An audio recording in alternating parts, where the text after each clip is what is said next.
rare and balanced view on politics in today's world. Based on facts, born of rationality, common sense, and logic, providing context on today's events. This is American Perspective with Rick Thomas. Hello, everyone, and welcome to American Perspective. I am your host, Rick. And yes, Squishy, it is Secret Agent Man. That is the last song that plays before my buddy Steven Stiles gives me the introduction. So, you can go and check it all out and everything else. So, we've had a few more developments, or, well, movements, I guess, in the Epstein and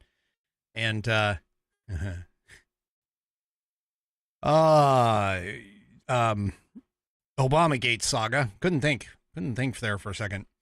Anyway, so let's go ahead and get things kicked off. But first, G, get off the couch, man. This is your Pledge of Allegiance, so you better be standing for it. That's right, G is up for the Pledge of Allegiance. So if you are of mine, please stand, remove your hats. If you're wearing one like me, place your hand over your heart and follow along with G as he stands up from the couch and gives us his rendition of the Pledge of Allegiance. I pledge allegiance to the flag of the United States of America, to the republic for which it stands, one nation, under God, indivisible, with liberty and justice for all. And, of course, I thank you for providing us with that wonderful rendition of the pledge. If you would like to hear your rendition of the pledge played here on the program, all you need to do is record yourself reciting or performing the pledge in your style. Take that file, video file, audio file, whatever kind of file, attach it to an email address, send it off to fans, F-A-N-S, at americanperspective.online. That's fans at americanperspective.online, and I'll get you into the rotation. You'll become, if you hurry up, you'll become number 17. I'm still waiting for Squishy to send me a version. Anyway, I'm having some fun with my Rumble of Whiskey Warrior P1s over there in the chat. Anyway, all right, let's go ahead and get our headline sponsor out of the way. Tonight, of course, is the Institute on the Constitution, which was established in 2004 as a 501c3 nonprofit with one singular mission, and that is to restore the constitutional republic through grassroots education. All courses and materials are developed using primary source documents and taught from the American view of law and government as defined in the Declaration of Independence in the following three key points. 1, there is a God. 2, our rights come from him. And 3, the purpose of civil government is to secure and protect our God-given rights. The IOTC offers the opportunity to educate yourself on our most precious founding document, the Constitution of the United States. They also provide tools to educate your community and get involved with local government. Start by taking their free U.S. Constitution course and go from there. Use my affiliate link, iotc.americanperspective.online, to sign up. And while you are there, take a moment to look through their other course material and information. Okay, my affiliate link, once again, is iotc.americanperspective.online to get great content to learn about our historical founding and support the show in the process. That's iotc.americanperspective.online. Or if you just want to purchase this fabulous Saddleback leather-bound U.S. Constitution to support the show, go to constitution.americanperspective.online. Take a look at this thing. It's got 1/8 of an inch of Saddleback leather wrapped around pages that are water and tear resistant, and there's no cheap glue here. Stitched all the way through the leather and the pages contained within. It's got a 100-year warranty against materials and manufacturing defects, such that if something does go wrong, you send it back to the manufacturer and they will either fix it or replace it for free. According to 3 Chevy, purchasing said aforementioned book will cause liberals to have various gastrointestinal disorders. Go to constitution.americanperspective.online. It is buddy tested, buddy approved, Billy tasted, Billy approved, and my youngest whiskey warrior has confirmed that the information contained within will help you to study for and achieve your civics badge in Scouts. It will also probably help you pass that civics exam if they still have them available. Go to constitution.americanperspective.online to get yours today, and don't forget to check out the rest of the Institute on the Constitution and all of their offerings. They are a fantastic organization, and I repeat, or I appreciate them allowing me to be a brand affiliate. Yeah. Anyway. Fantastic stuff going on. Oh, wow. That was kind of weird sounds outside the studio. Anyway. All right. Oh, I guess Fat Paws needs to get his rendition of the pledge in here too. You know, I have a lot of the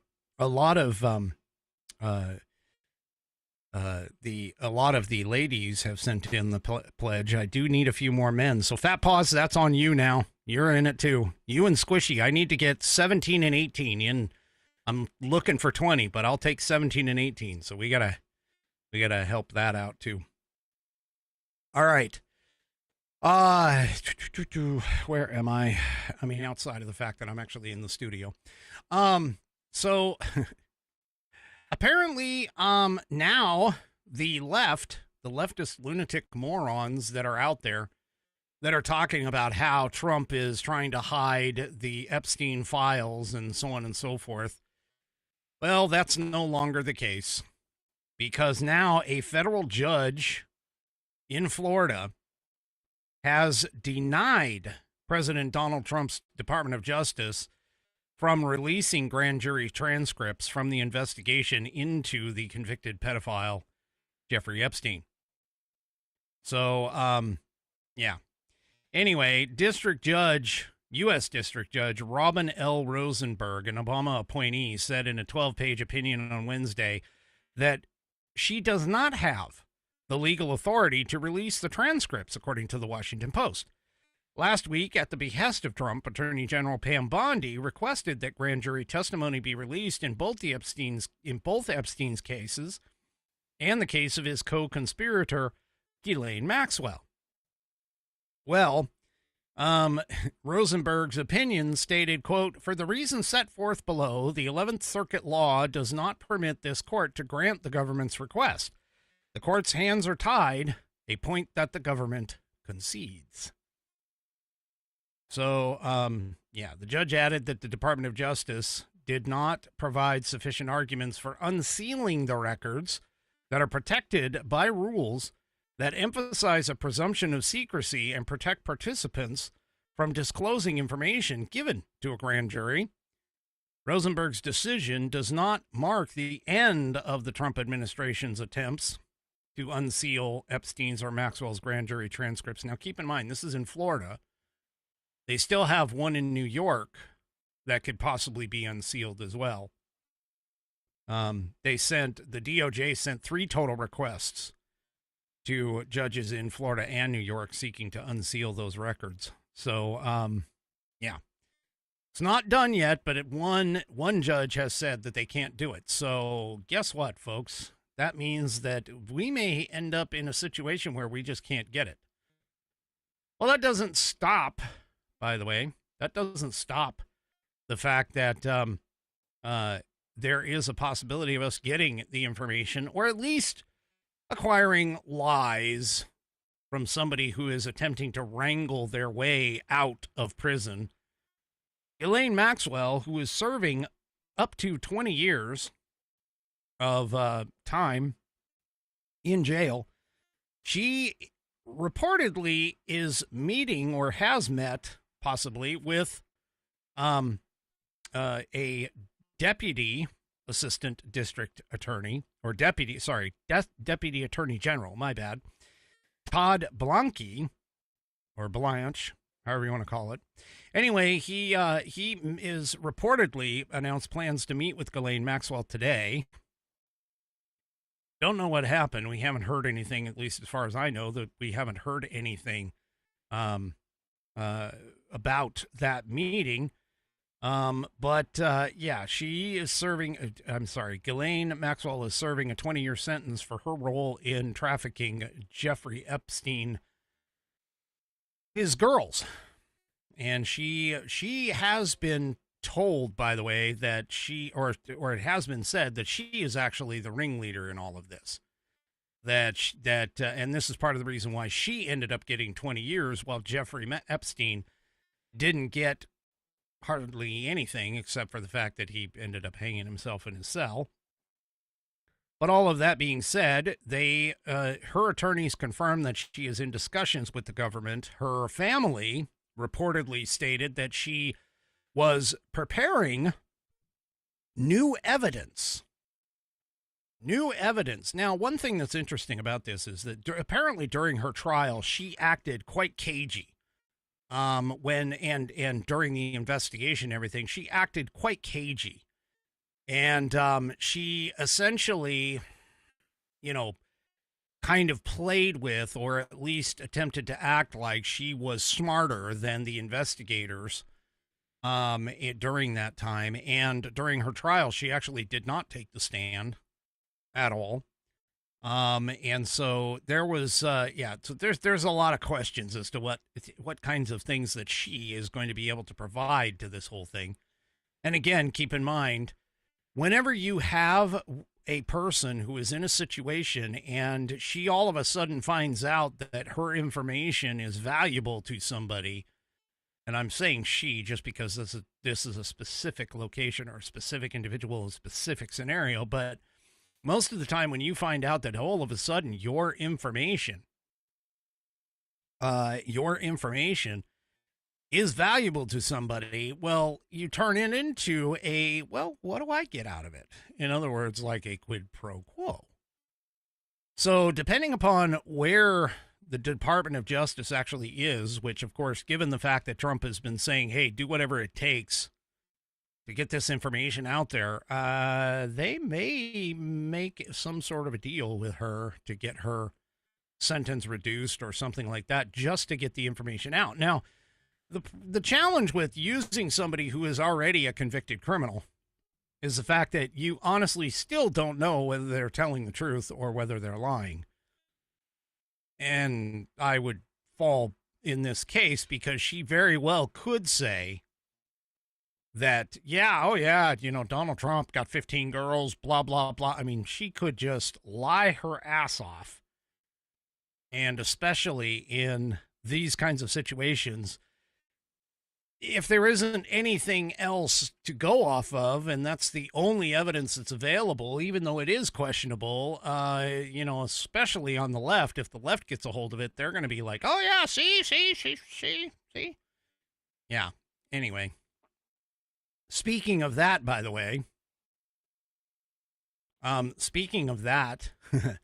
there's some video, and I only saw part of it, but there's some video that apparently was Epstein talking to, I don't know, some news outlet or some lawyer or something like that. And he was basically asked point blank if Donald Trump was a part of this whole thing. And I'll be honest with you, he gave an interesting answer. So the person asking the questions, who was off camera, basically flat out asked Epstein, first of all, did you ever, socialize with Donald Trump? And of course he, Epstein said, well, yeah, we know each other. Yeah, we know each other. And then he was asked, well, have you ever entertained Donald Trump when there were young girls around? Now, what's interesting is before Epstein answered the question by claiming the Fifth Amendment, Sixth Amendment, and Fourth Amendment, he unconsciously shook his head back and forth.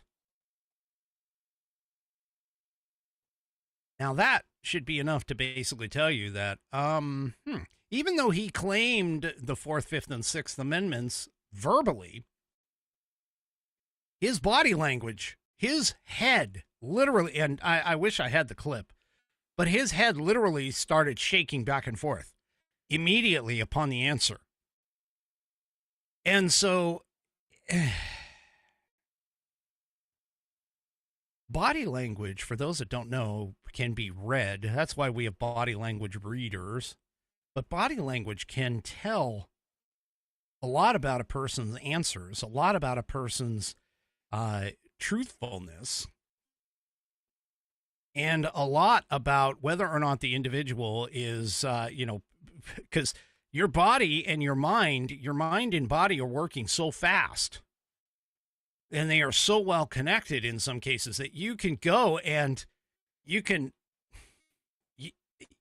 spontaneously and sometimes uncontrollably will give away the answer to a question, especially one like a yes and no question like that.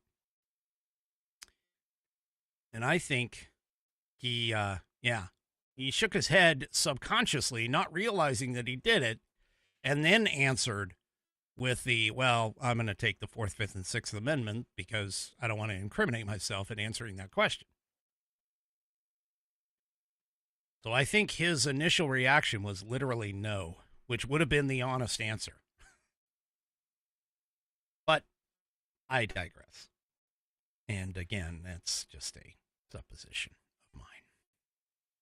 Well, it's not just the DOJ that wants to speak to Ghislaine Maxwell. Now, House Republicans have officially subpoenaed her in this.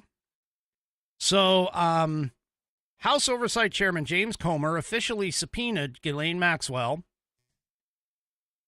and basically said, get her up there, let's talk. So, we're going to get it sooner or later. I'm going to be honest with you. Republican Representative Tim Burchett of Tennessee told Blaze News that he would absolutely want to see Maxwell testify before Congress. Now, keep in mind, once again, this means you have to actually trust the information that she is going to try, or may not, may dance around, that she's going to give you. So, again, take it with a grain of salt. We got to kind of see where this goes. But once again, until something else comes along to demonstrate a clear and verified otherwise, Trump's not on what people would think is the Epstein list. If so, if he was, believe me, the way the Biden administration leaked like a sieve during those 4 years, yeah, it's honestly, it would have been plastered everywhere. It really would. It would have been plastered everywhere. And so, yeah, it's just not going to happen here. Well, Ghislaine Maxwell isn't the only, I should say, hot and desired testimony up on the Hill. This in the Daily Fetched, a House panel votes to subpoena both Bill and Hillary Clinton in their Epstein probe. That's right. Congressman Scott Perry from Pennsylvania called up the motion to subpoena Bill and Hillary Clinton during this Jeffrey Epstein investigation. The call was made during an oversight committee hearing on the Epstein files.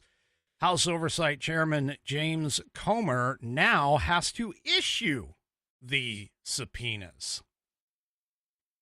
Now, a House Oversight Committee told House Oversight Committee aide told Fox News the subpoenas will be issued in the near future. So that's going to be interesting, to say the least. So, yeah. It's a long list, too. Scott Perry offered up the motion during one of their House Oversight Committee subcommittees hearings And he says, I have a motion to subpoena the following individuals to expand the full committee's investigation into Miss Maxwell. The list reads as follows: William Jefferson Clinton, Hillary Diane Rodham Clinton, James Bryan Comey, Loretta Elizabeth Lynch, Eric Hampton Holder Jr., Merrick Bryan Garland, Robert Swan Mueller III, William Pelham Barr, Jefferson Beauregard Sessions III, and Alberto Gonzalez. The motion passed by a voice vote, which basically means there wasn't an individual roll call, so we don't know who said yes and who said no. Anyway, like I said, the subpoenas are supposedly going to be issued in the near future, so we'll just have to see what happens here. But things are starting to heat up. And speaking of heating up, I mean, outside of the temperature, that report that Tulsi Gabbard kicked out had another Easter egg inside it. That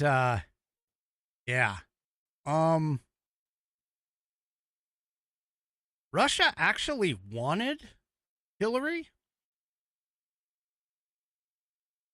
That's the suggestion. Now, it's whether or not the intelligence on Russia actually demonstrated that Russia was sort of following along with like the mainstream media. And you remember that last poll that we had where Hillary was the 96% favorite over Donald Trump to win in 2017, to win that election. And there's a possibility that Russia was just kind of going, yeah, it looks like, I mean, based upon all available data, Hillary Clinton is going to win. They, according to the intelligence that was released and declassified, the House report, the Russians wanted Hillary to win. They were expecting Hillary to win.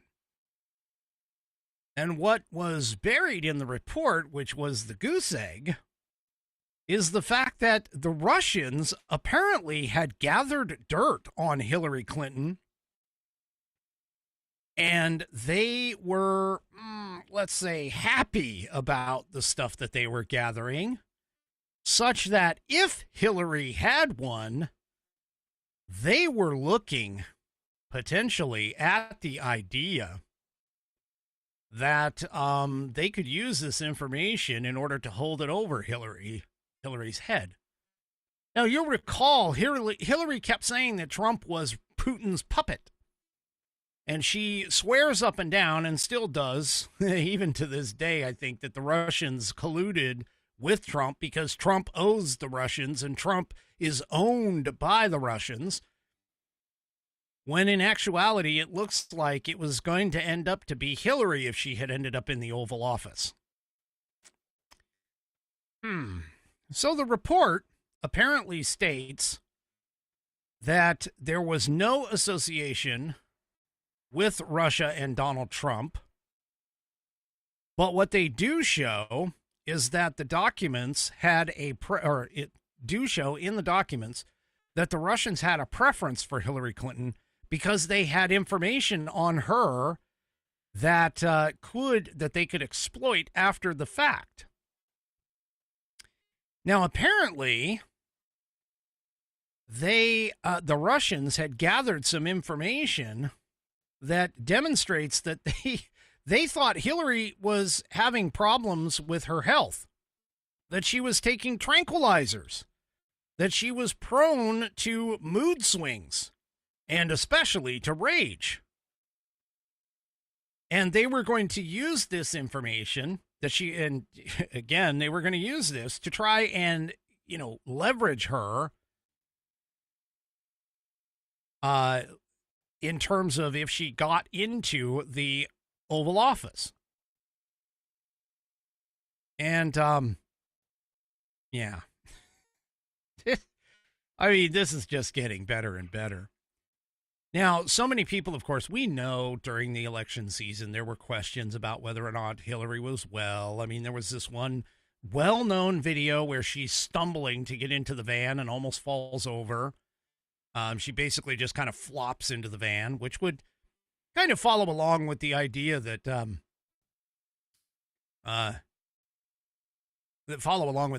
maybe she was on some sort of tranquilizers or whatever. We also know from people all the way back to when Bill was the governor of Arkansas. We also know that Hillary had a rage problem, that she considered herself to be much higher in status than even her state patrol,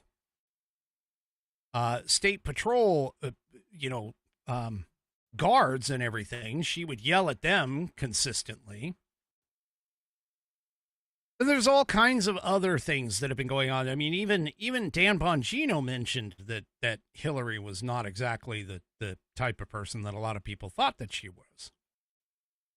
Just like Joe Biden, where Joe Biden would essentially swim naked in front of the female agents, like he got something, like he kind of got off on it, I guess. I don't know.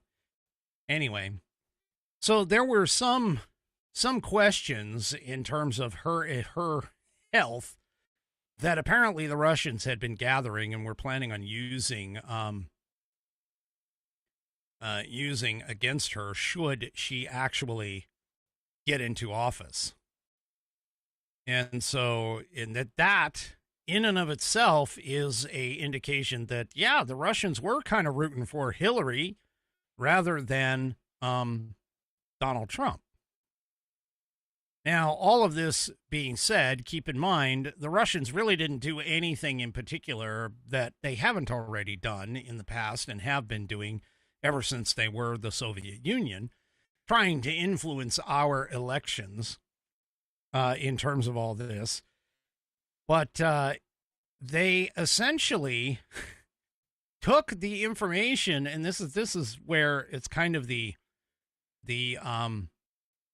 I don't know if I want to call it the pièce de résistance on this whole thing, but they essentially took the Russian information, Russians wanting Hillary Clinton, and just substituted Donald Trump in for Hillary Clinton in the estimates. I just want to remind people there is this wonderful thing known as Uranium-1, where Hillary Clinton, as Secretary of State under the Obama administration, sold a good portion of our uranium, meaning U.S. uranium, supplies to the Russians. And also, too, keep in mind that Russia paid Bill Clinton a handsome sum for him to go and speak over in Russia. And they also donated to to Hillary Clinton's campaign their nonprofit organization and things of other natures that is all part of public knowledge. So,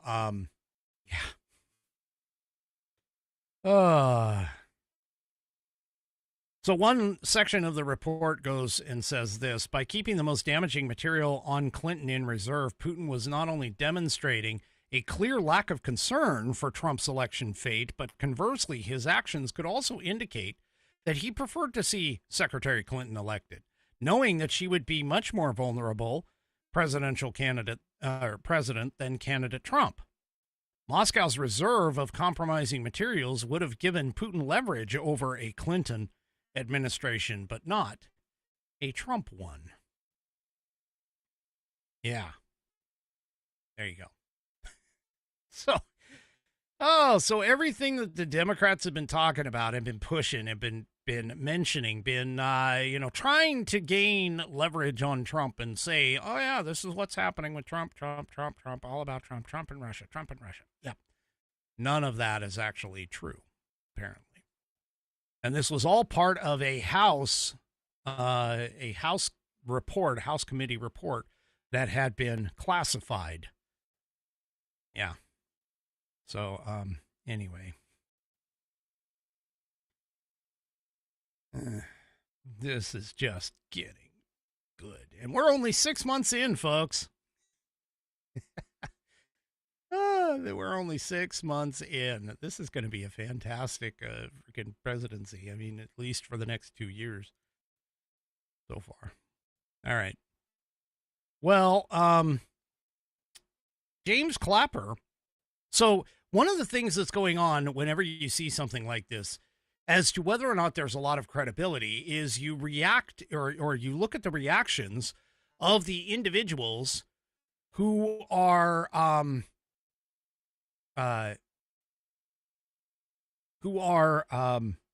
under the investigation or under the microscope and what they do.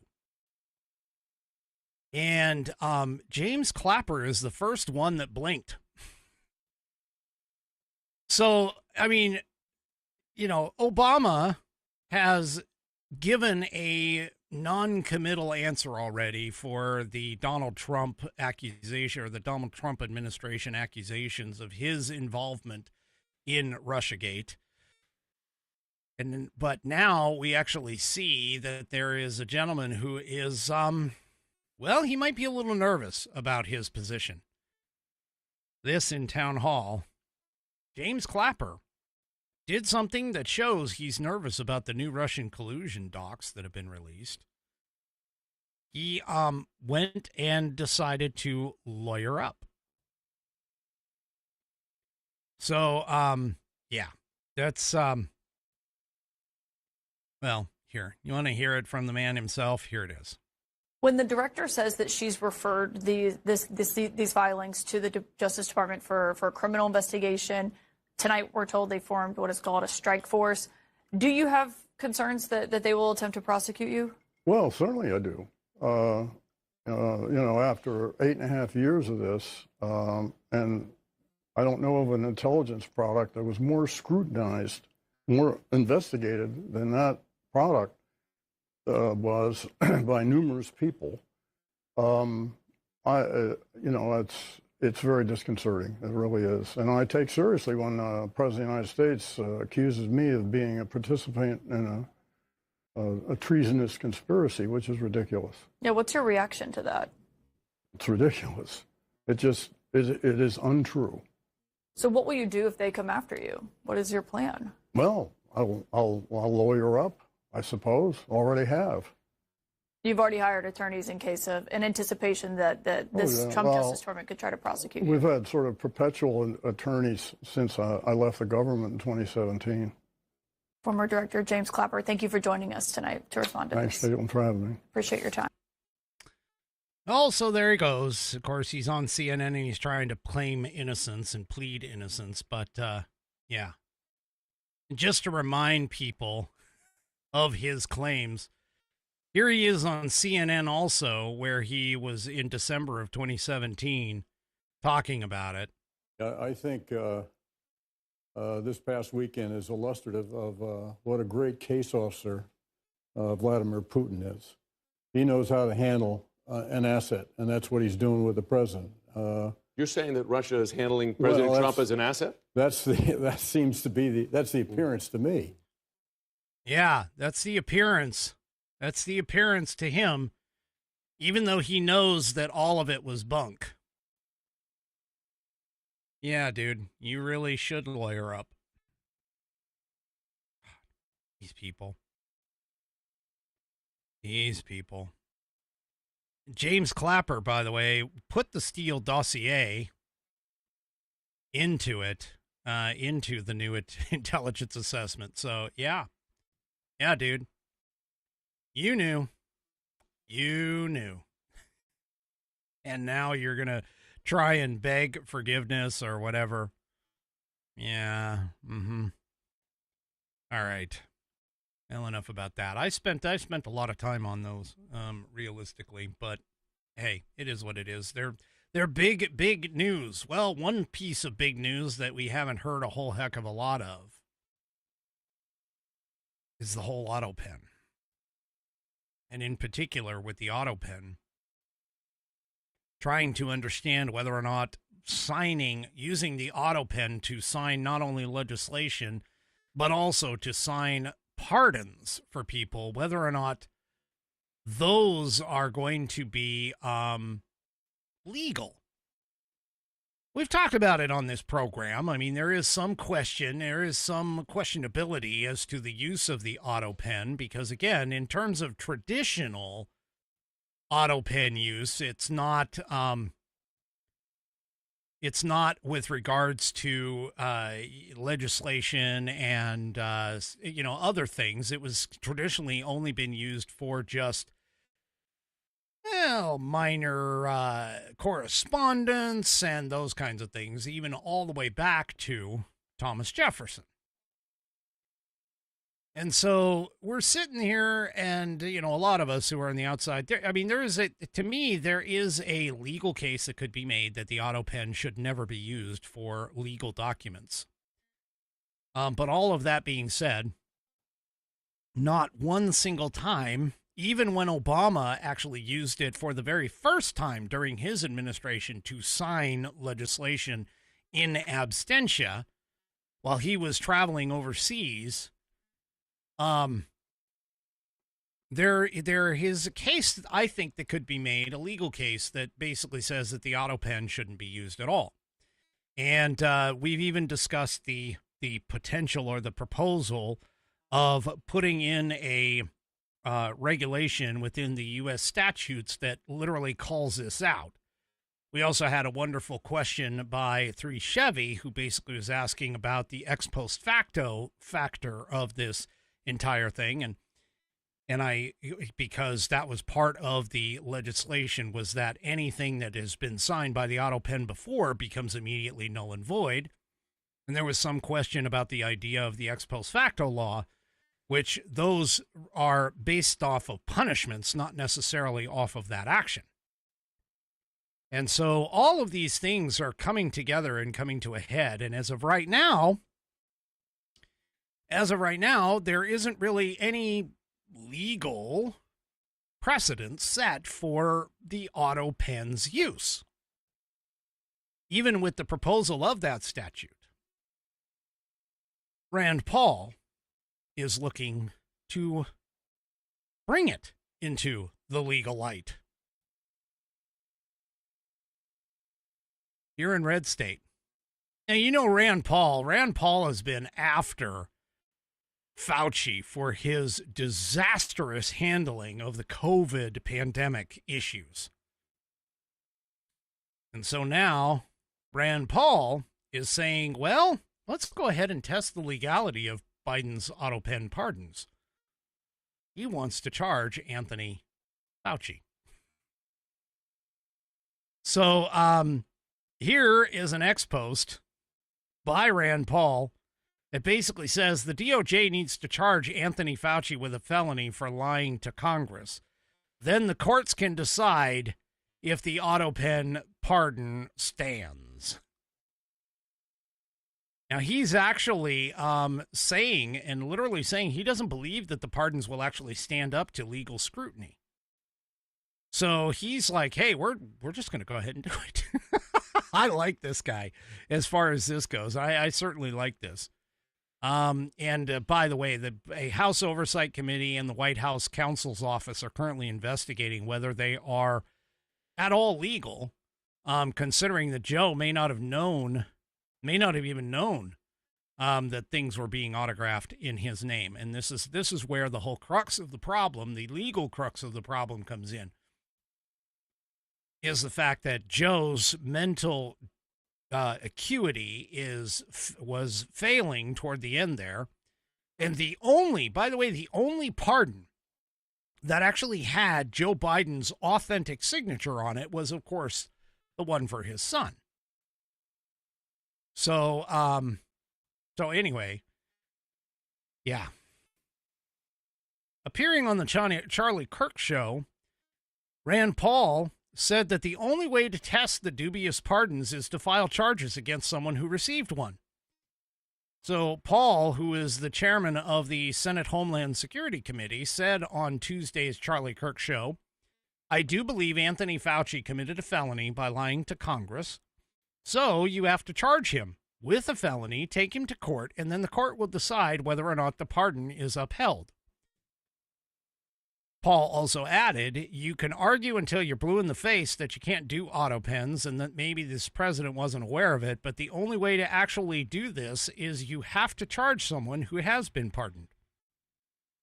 Paul believes that out of all of the questionable pardons that were issued, Dr. Fauci's is the ripest for scrutiny.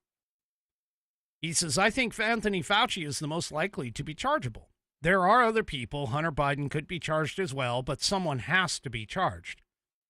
Now, again, as I pointed out, Hunter Biden's pardon is apparently, we don't know this 100%, but is apparently the only one that seems to be an authentic signature versus the auto pen signature. But anyway, he earlier in July, Rand Paul reissued a criminal referral that he had sent to the DOJ regarding Anthony Fauci, that he has lied repeatedly in front of Congress. Yeah. So this is this stuff is already heating up. I mean, seriously, I just, this whole thing is really starting to heat up. It's getting hotter and hotter and hotter, and it's going to get hotter because, like I keep saying, man, we're only just a little over 6 months in on this. We're only a little more than 6 months in on this presidency, and my gosh, we have already got things really kicked off in a spectacular way. Yeah. So we'll just have to see. Well, if you've ever had any question whatsoever, whether or not the teachers' unions are of any sort of benefit outside of leftist ideologies, promoting leftist ideologies, I should say, this next story should definitely bring that to light. But that being said, I want to take a second and let's tell you about, because I don't do it very often, about my store. Right, get yourself some really good logo gear, some great t-shirts, sweatshirts, tank tops for both men's and ladies. And yes, that is right. There's only 2 genders in my store. I'm sorry. But you can go and check it out by going to store.americanperspective.online. And I've got 3 separate styles of logo there. They kind of go with the colors of the shirts. So, you know, certain colors of shirts didn't match with certain logos because it sort of, you know, faded out certain parts of the logo. So I went ahead and changed up some of the colors of the shirts and so on and so forth. And anyway, you can head on over to store.americanperspective.online and go and check out all of those. Hey, and you know what? I know we're in summertime and everything, but pretty soon fall and winter's coming around the corner, so you may want to pick up yourself a crew neck sweater, crew neck sweatshirt, or a hoodie, something along those lines, and you can go and check that out. What did I do, my news? Anyway, so go and check it out. Go to store.americanperspective.online.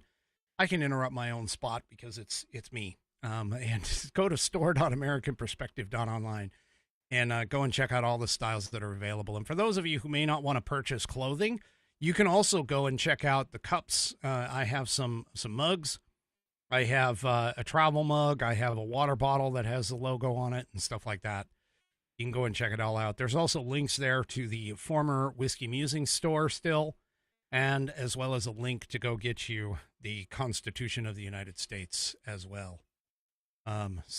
Okay, I get it.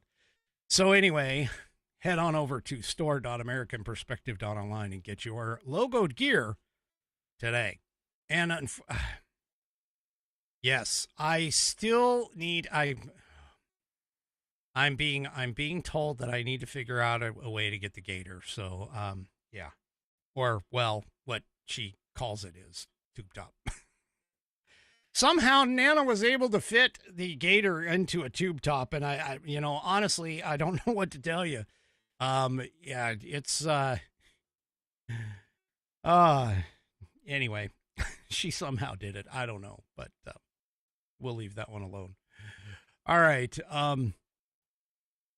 Yeah, I got to get it. I definitely, it's in the Whiskey Musings logo. It's got the Whiskey Musings logo on it, but I need to get the American Perspective logo on there. So anyway, all right. Well, again, going back to prior to, my train tracks. Oh, speaking about that, I love this new train. The whiskey train going off the tracks. I love it. Anyway, aside from all of that, folks, let's get back to the, oh, things are off the rails again. And yes, yeah, okay. 3 Chevy, to answer your question, I know. She did send me a picture of it. She modeled it for me, and yeah, I am not showing you that photo. Nana can do it. I'm not going to. I'm sorry. Yeah, that was one of those things. I even had to show Mrs. Whiskey, so I wasn't accused of getting, lewd photos in my email. Anyway. All right, moving on.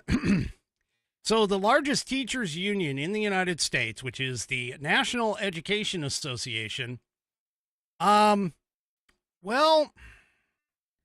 let's just say they decided to cancel the Holocaust. Yeah. Cancel the Holocaust. So they erased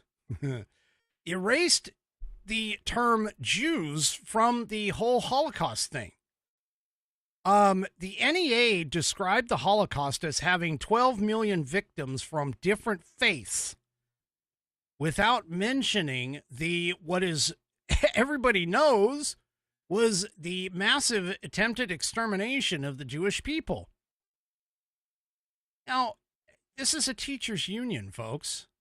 I mean, not saying that it's like the actual education, but this was the teachers' union.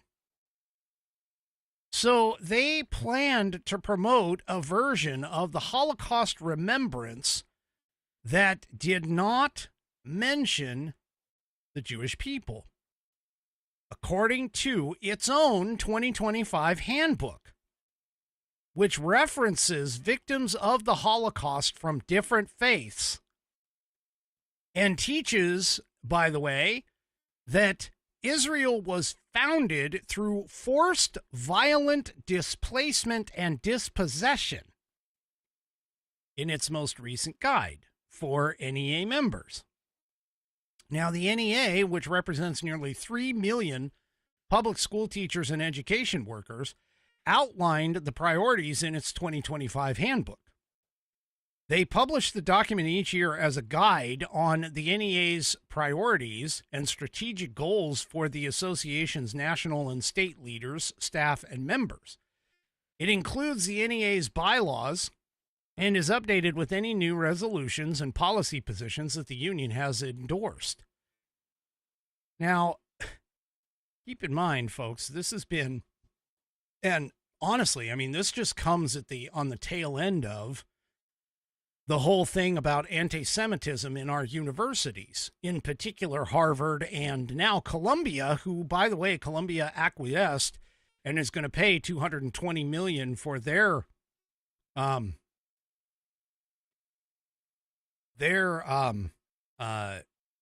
of thing. The Columbia has acquiesced to the Trump DOJ and has said, hey, we'll pay you guys $220 million and we'll subject ourselves to being monitored and managed and so on and so forth. There's a whole bunch of stuff. I don't have the article, but this is just something that I was reading. But still, sitting here and, I mean, come on, seriously. I was over in Germany. I went to one of the concentration camps, one of the memorials of the concentration camps where they showed us the the graves.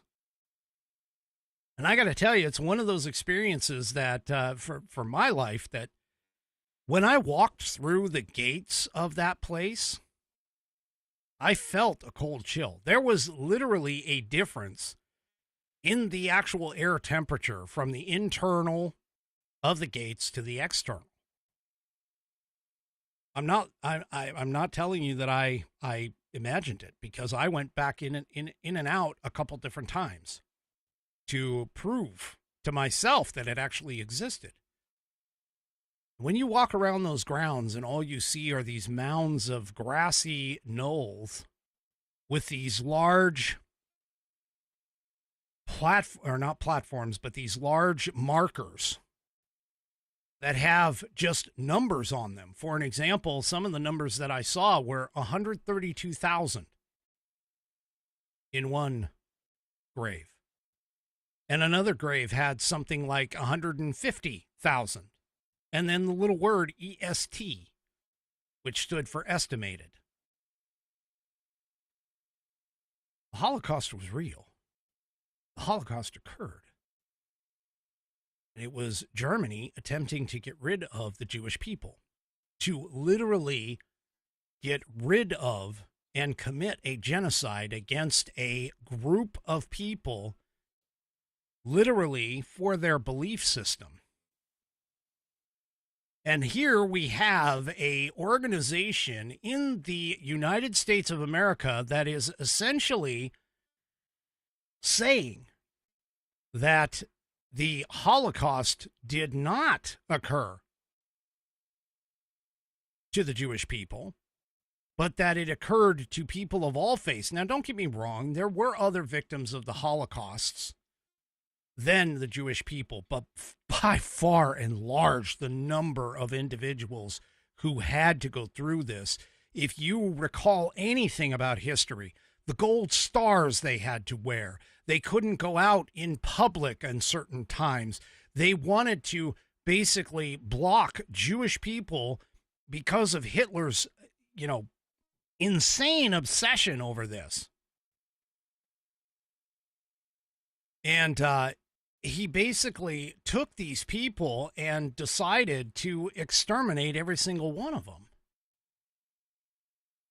And here we now have a association, which is a union that is designed and originally was supposed to function as, hey, we're here to protect the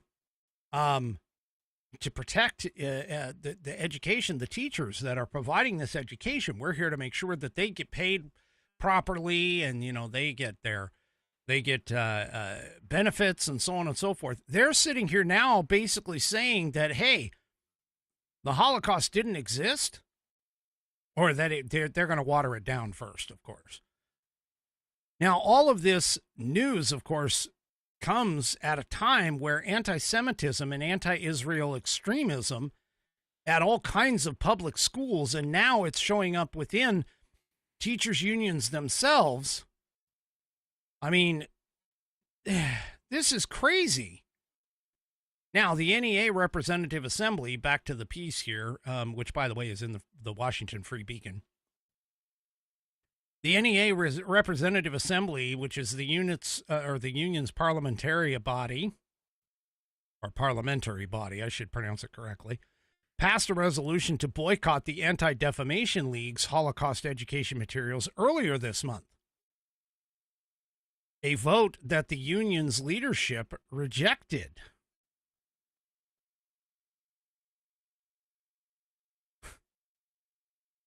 Now, the NEA handbook, though, indicates that the union leadership does actually back the extremist anti-Israel and anti-Jewish positions of many of its members. The handbook basically stated that the union will promote the celebration of International Holocaust Remembrance Day by recognizing more than 12 million victims of the Holocaust from different faiths, ethnicities, races, political beliefs, genders, and gender identification, abilities, disabilities, and other targeted characteristics. But that description, of course, obviously does not mention the attempted extermination of the Jewish people by the Nazis. The book also, however, gives a lengthy description of its plans to educate members and the general public about the history of the Palestinian Nakba. Talk about obvious preferences and anti-Israel, anti-Semitism sentiments. This, in the book, says, the NEA will use existing digital communication tools to educate members and the general public about the history of the Palestinian Nakba. The Nakba, meaning catastrophe in Arabic, refers to the forced violent displacement and disposition of at least 750,000 Palestinians from their homeland in 1948 during the establishment of the State of Israel. Folks, there is no state of Palestine. There is no Palestinian state. There is no nation of Palestine. The Palestinian people have basically been gypsies throughout the entire course of history. Israel has long-standing and accurate ties, historical ties, to the area that is the State of Israel. It wasn't until 1948 that the entire international community actually brought it into life. It has nothing to do with the fact of the displacement of these people. No, the Jews, the Jewish people, have always lived in that land. Bethlehem, Judea, Samaria, all of those areas have been consistently Jewish. The Jewish people have lived there for all of their, for as far back as recorded history is even there. And yet here, this is the National Education Association. These are the people who are assisting the Department of Education in terms of coming up with and developing educational materials, because they have a lot of pull here. I'm just telling you. They have a lot of pull because of the fact that they represent 3 million teachers.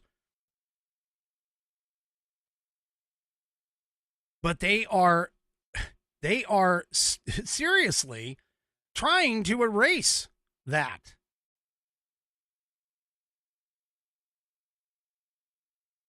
I mean, this is crazy. This is nuts. This NEA, by the way. The NEA also continues, by the way, after teaching about this whole thing and, talking about the historical injustices of the Palestinians, which there haven't been, and that kind of thing. The same page, the NEA also pulls out another one where they say anti-Zionism and anti-Semitism information. Says, quote, the NEA will use existing digital communication tools to educate members about the difference between anti-Zionism and anti-Semitism. So, in other words, what they're trying to say is that the idea of being anti-Zionist, which is traditionally anti-Semitist, is basically sitting here and they're basically saying that anti-Zionism is not actually anti-Semitism. Where have we heard that here recently? During all of the Palestinian riots and interviews with Palestinian supporters and supporters of Hamas and so on and so forth.